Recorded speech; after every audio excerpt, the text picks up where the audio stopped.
directions I can no longer condone. I've struggled to do what must be done, but I've lost. Popes can't resign. If you do this, you will damage the papacy forever. I can no longer sit on the chair of St. Peter. You are mistaken. You are... The Vatican, as it exists today, has a history stretching over 1,500 years ago. But its roots go even deeper, back to the early days of Christianity when the religion was a small, persecuted group within the powerful Roman Empire. What started as a movement of a few believers grew into one of the most influential institutions in world history, with political power that shaped empires and spiritual authority that guided millions. But the Vatican's rise to power is not without its secrets. From its links to pagan traditions to conspiracies involving the Pope and censored scriptures, the Vatican's story is filled with intrigue, mystery, and speculation. In the beginning, Christianity wasn't the global religion it is now. It started as a small group of followers of Jesus Christ, spreading a message of love, forgiveness, and salvation. In the Roman Empire, this new religion faced serious challenges. The Roman emperors, particularly Nero, saw Christians as a threat because they refused to worship the Roman gods or honor the emperor divine. This refusal to conform to Roman religious traditions often led to brutal persecution of Christians, including torture and execution. Despite these hardships, Christianity slowly grew in numbers and influence. It wasn't until the early 4th century that things changed dramatically for the fledgling religion. One of the most significant moments in Christianity's history came in 312 AD, when Emperor Constantine, the ruler of the Roman Empire, converted to Christianity. Constantine's conversion wasn't just a religious choice, it was a political strategy. The Roman Empire was vast and filled with different beliefs, and Constantine saw Christianity as a way to unify his empire. In 313 AD, Constantine issued the Edict of Milan, which officially allowed Christians to practice their faith openly and without fear of persecution.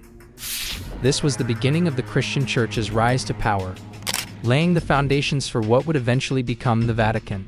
Although Christianity was growing, it was still heavily influenced by the traditions of the Roman Empire. Some historians speculate that the early church leaders, including Constantine, made compromises with existing pagan beliefs to make Christianity more acceptable to the Roman populace. For instance, many of the Vatican's early structures, and even some Christian holidays, have ties to ancient Roman and pagan traditions. St. Peter's Basilica, in the heart of the Vatican City, was built on what was once a Roman necropolis, a cemetery where people worshipped pagan gods. Furthermore, some argue that the Vatican obelisk, which stands in St. Peter's Square, was originally a monument to Egyptian gods before it was repurposed as a Christian symbol. This blending of Christian and pagan elements raised questions like, was the Vatican's establishment based partly on accommodating pagan practices to gain more followers? While some of this is speculation, it's clear that the early church was heavily influenced by the Roman culture around it.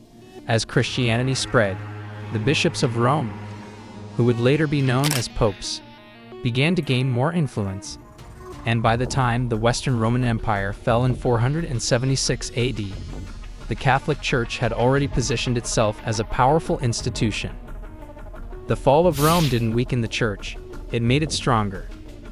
The popes were no longer just religious leaders, they became political figures, influencing kings and emperors across Europe.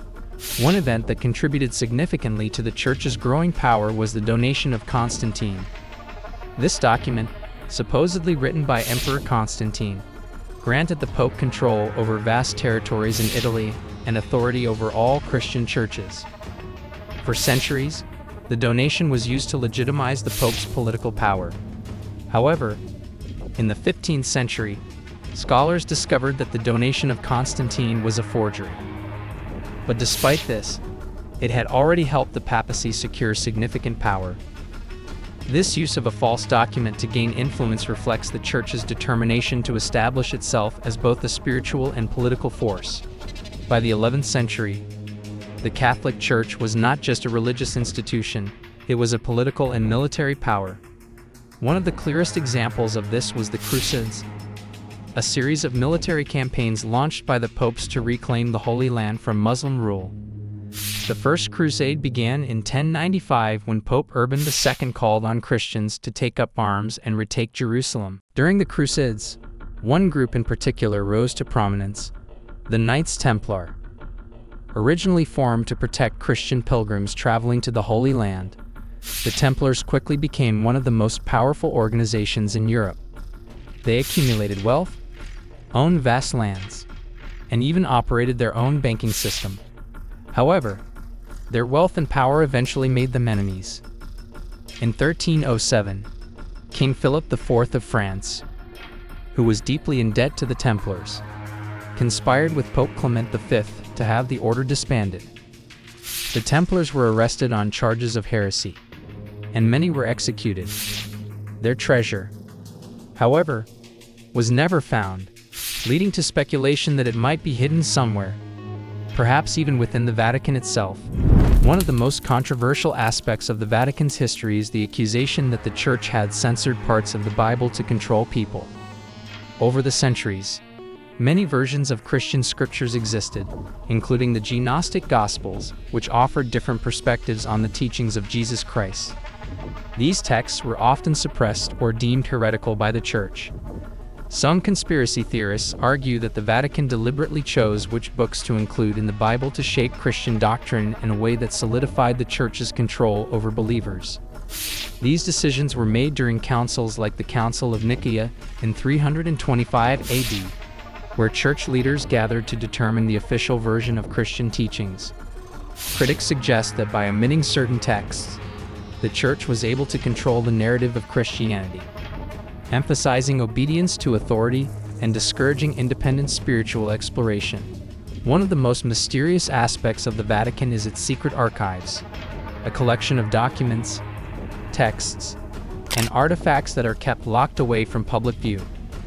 These archives are heavily guarded, and only selected scholars are granted access to these specific documents. What could the Vatican be hiding? Some believe that these archives contain evidence of forbidden gospels, hidden knowledge about the early Christian Church, and possibly even proof of extraterrestrial life. Others speculate that the archives hold information about the Knights Templar, also the real story behind the donation of Constantine, or documents that reveal a deeper connection between the Church and ancient civilizations. While these claims are mostly speculative, the fact that the Vatican has been collecting and guarding secret knowledge for centuries fuels the mystery. By the late 19th century, the Vatican's influence was being challenged. The unification of Italy in the mid-1800s had stripped the Vatican of much of its land, and by 1870, the Pope was left with only a small portion of territory in Rome. For decades, the popes refused to recognize the new Kingdom of Italy, and they remained isolated within the Vatican.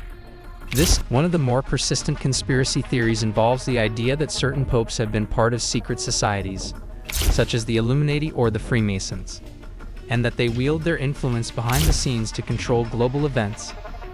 Another theory suggests that the Vatican has been involved in covering up major historical events, including the suppression of scientific discoveries and even extraterrestrial life.